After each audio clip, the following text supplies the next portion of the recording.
বছরের এই সময়টাতে এসে আপনি ঘাসের জমিতে যত পরিমাণ সার প্রয়োগ করবেন আপনি ততই ভালো ঘাসের ফলন পাবেন। তাই অবশ্যই বছরের এই সময়টাতে এসে সার প্রয়োগ করতে কৃপণতা করা যাবে না।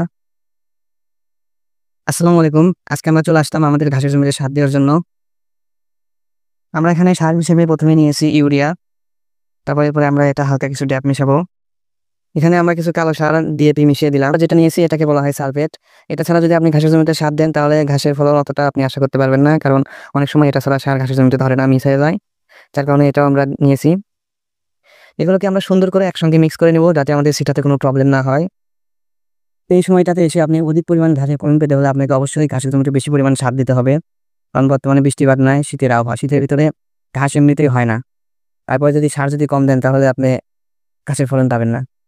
আমরাও অনেকগুলো সার দিব খেতে, আমরা প্রায় শতক প্রতি আমরা 2 কেজি করে সার দিব যাতে আমরা অনেকটা ভালো ঘাসের ফলন পাই।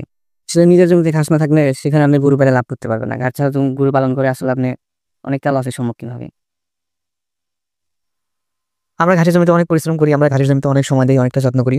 কিন্তু সবচেয়ে খারাপ লাগে তখনই যখন দেখতে পাই যে ঘাসগুলো চোর কেটে নিয়ে যায়। আমাদের এখানে যে সমস্যাটি বেশি হয়ে থাকে সেটা হলো চুরির সমস্যা। অন্য কোনো ফসল অতটা চুরি হয় না যতটা আমাদের ঘাস চুরি করা হয়।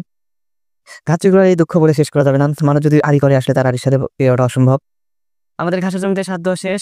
এখন আমরা ঘাস কাটবো এবং অন্য আরেকটি জমিতে যাবো সার দেওয়ার জন্য।